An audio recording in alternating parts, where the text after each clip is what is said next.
이번 영상은 한국콘텐츠진흥원에서 배포하는 웹툰 작가 실태 보고서를 토대로 만들어진 영상입니다. 웹툰 작가 현황을 먼저 볼까요? 남녀 비율이 여성 66.5% 대 남성 33.5%로 2020년 대비 여성이 6%가량이 더 늘었네요. 이거에 대한 해석은 사람마다 다르겠지만 제가 해석하기로는 컨텐츠 소비 파워가 강한 여성 독자들, 이분들에게 맞춰진 여성 작가의 컨텐츠가 더 많이 게재될 수밖에 없는 시장의 특수성이 아닐까 합니다. 이 유추에 대한 근거는 작년 한 해 매출액을 보면 알 수 있는데요. 플랫폼명이 가려져 있기에 추측으로만 진행되는 발언이니까 어느 정도 감안해 주시고요. 플랫폼 1은 페이지 뷰 41.8%, 누가 봐도 네이버겠죠. 그리고 플랫폼 8은 플랫폼 1과 같이 묶여 있으니까 네이버 시리즈 정도가 아닐까 합니다. 그리고 플랫폼 2와 5는 카카오와 다음이 되겠죠. 위 두 칸과 아래 두 칸의 페이지 뷰를 보자면 44%대 28%로 네이버로 예상되는 플랫폼 1과 8이 압도적으로 많지만 영업 수익에 있어서는 정반대의 결과를 보여주고 있죠. 플랫폼 1과 8과 2와 5, 이게 네이버와 카카오일 것이다 라고 유추를 한 근거는 작년에 나왔던 웹툰 조사 실태 보고서, 여기에서는 플랫폼명이 이렇게 기재가 돼 있었습니다. 작년에도 마찬가지로 페이지 뷰는 네이버가 압도를 하고 있었고 매출액은 카카오가 훨씬 앞서고 있었죠. 전 연령 웹툰들이 서비스되는 네이버에 비해 카카오 페이지는 아무래도 여성향이 좀 더 강하잖아요. 여성향이 강한 매체가 수익이 더 잘 나온다는 것은 뭐 출판업계나 웹툰 웹소사 PD들을 만나서 조금만 이야기를 해보면 알 수 있습니다. 남자들도 컨텐츠에 돈을 많이 쓰는데 사실 웹툰이나 웹소설보다는 게임에 좀 더 돈을 많이 쓰는 것 같습니다. 연령대를 보자니까 작년 대비 29% 이하가 3%가 줄고 30대가 3% 늘었네요. 작년 20대들이 30대로 이렇게 올라간 것일까요? 창작 활동 및 환경, 여기서는 크게 유의미한 변화는 보이지 않습니다. 굳이 따져보자면 글 그림을 다 하는 작가군이 3% 줄고 글과 그림만 따로 하는 작가님들이 1, 2% 정도씩 늘었네요. 이거에 대해서도 또 유추를 좀 해보자면 시장이 커지면서 1인 창작보다 점점 분업이 심화되어가는, 전문화되어가는 스튜디오형 작가 집단들, 이런 게 많이 늘어나는 영향으로 볼 수 있을 것 같습니다. 그만큼 작가들에게 요구되는 퀄리티가 높아지고 있는 것이다 라고도 볼 수도 있고요. 또 재밌는 거는 어시스턴트 활용 비율이 작년 대비 4%가 늘었는데 평균 창작 시간은 거의 뭐 변함이 없습니다. 오히려 평균 0.1일이 늘어났네요. 하루가 24시간이니까 0.1일이면은 2.4시간, 어시를 4%를 더 고용하고 2.4시간을 더 들여서 퀄리티를 높이고 있다라고 해석을 할 수 있을 것 같습니다. 아마도 매출이 높아지니까 가능한 것일 테고, 아까 얘기했듯이 퀄리티 전쟁이 되고 있다 보니까 어쩔 수 없는 선택이 아닐까 합니다. 수익을 한번 보겠습니다.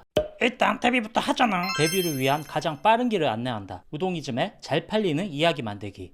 작년에는 1년 이내 연재 작가 수익만 보였었는데 올해는 연간 총수입이 보이네요. 연재를 1년 동안 쉬지 않고 한 작가들, 이거를 뜻하는 겁니다. 평균이 8,121만원, 1년 이내 연재 작가들의 수익도 뭐 거의 뭐 800만원 가까이 상승을 해서 5,668만원이네요. 수익의 형태는 작년에는 원고료로 발생하는 것이 1위였는데 이번에는 RS가 1위로 바뀌었습니다. RS는 Revenue Share, 수익 배분, 런닝 개런티 같은 건데, 이게 1등으로 올라왔다는 것 또한 시장이 조회수가 잘 나오는 것보다는 결제율이 잘 나오는 작품들 위주로 변화하고 성장해 가고 있다는 반증이 아닐까 합니다. 창작 활동의 어려움도 작년과 크게 달라진 게 없습니다. 연재 마감 부담으로 휴식 시간 부족이 2위에서 1등으로 갔고, 과도한 작업으로 건강 악화가 된다는 게 1등에서 2위로 엎치락뒤치락, 이거 뭐 둘이 똑같은 얘기죠. 이게 씁쓸한 게 웹툰 시장의 매출은 계속 매년 볼 때마다 성장을 해 가는데 웹툰 작가들의 노동 환경은 점점 더 가혹해지고 있다는 느낌. 이거 뭐 방법이 없는 걸까요? 아무리 직업이 개인의 선택이라고 하지만 어느 정도의 복지는 있어야 한다고 생각을 하거든요. 예를 들어서 뭐 선택형 10화 단위 1회차 휴재할 수 있는 권리, 아니면 뭐 최소한 명절 1주는 다 같이 쉬게 해준다든지, 그럴 때는 놀고 있는 작가분들 뭐 단편선을 올린다든지, 뭐 방법은 많을 것 같은데 기업은 또 이윤을 창출해야 되는 곳이고 잘 모르겠습니다. 분명 같이 공생 상생할 수 있는 길이 있을 거라고 생각은 하는데 볼 때마다 씁쓸한 것 같습니다.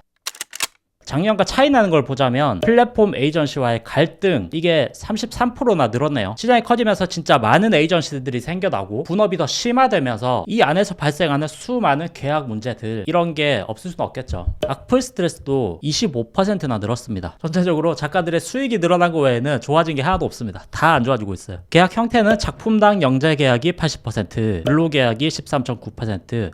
이 근로 계약이 어떤 거냐면 첫 번째가 일종의 작가 계약인데 5년 2년간 새 작품을 낸다, 이런 형태로 가수가 기획사랑 계약하는 것이랑 비슷한 형태입니다. 4대 보험이 들어가기 때문에 주로 큰 에이전시나 큰 플랫폼에서 하는 계약이고요. 그리고 근로계약 중 두 번째가 스튜디오 입사형 계약입니다. 스튜디오에서 작화 전문, 펜터치 전문, 채색 전문 등의 전문 인력으로 고용되는 형태입니다. 아마도 작가 계약까지 가는 경우는 상당히 희소한 케이스라서 대부분이 두 번째 스튜디오 입사형 계약이 아닐까 하는데요. 노란색으로 표시되어 있는 인적 용역을 위한 한시적 계약은 스튜디오 입사형 계약에서의 단발성, 일종의 비정규직 계약 형태라고 판단됩니다. 대부분 80.7%가 작품 계약으로 가고 있고 저는 이게 가장 이상적인 형태라고 생각합니다. 불법 공유는 여전히 74.6%나 경험이 있다고 하고 있고, 이거는 전혀 개선이 될 조짐조차 보이지 않고 있죠.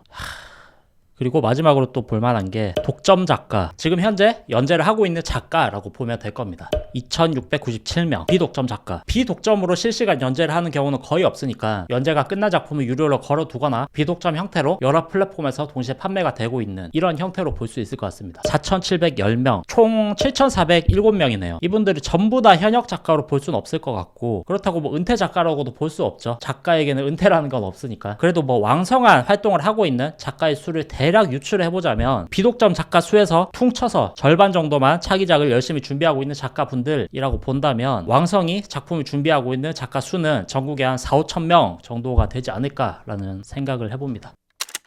매년 이 한국 콘텐츠 코리아에서 배포하는 자료를 보면서 느끼는 건 약간 위화감 같은 건데요. 최근에 아주 옛날에 출판 만화 시장에서 되게 왕성히 활동을 하셨던 유명 작가님을 만나서 이야기를 한 적이 있는데, 그때는 그래도 페이지라는 제한이 있으니까 루틴에 맞추기도 편하고 어떻게든 꾸역꾸역 그 페이지만 맞추면 됐는데, 이제는 컷수에 대한 상한선이 없잖아요. 그러니까 퀄리티 경쟁뿐만 아니라 양에 대해서도 제한이 없으니까 이게 너무 경쟁이 진짜 끝도 없이 치열해진다는 거예요. 그렇다고 작가들이 스스로 내 퀄리티를 깎고 양을 낮추고 할 수는 없잖아요. 인기가 떨어질 테니까. 이런 건 사실 시스템이 잡아줘야 되는 문제라고 생각을 하거든요. 오죽하면 연재 한 번 하고 나면은 몸에 2군데 이상은 병이 나서 심리 상담을 받건 병원을 가건 이렇게 해야 된다는 말이 돌고 있겠습니까? 이 환경이 조금이라도 개선되길 바라는 마음이 가장 크고요. 지금도 열심히 작업하고 계신 약 4,000명에서 7,000명 사이의 작가님들 모두 아프지 말고 건강하게 작가 생활, 작품 생활 이어가시길 바라겠습니다. 끝까지 봐주셔서 감사합니다. 두둔.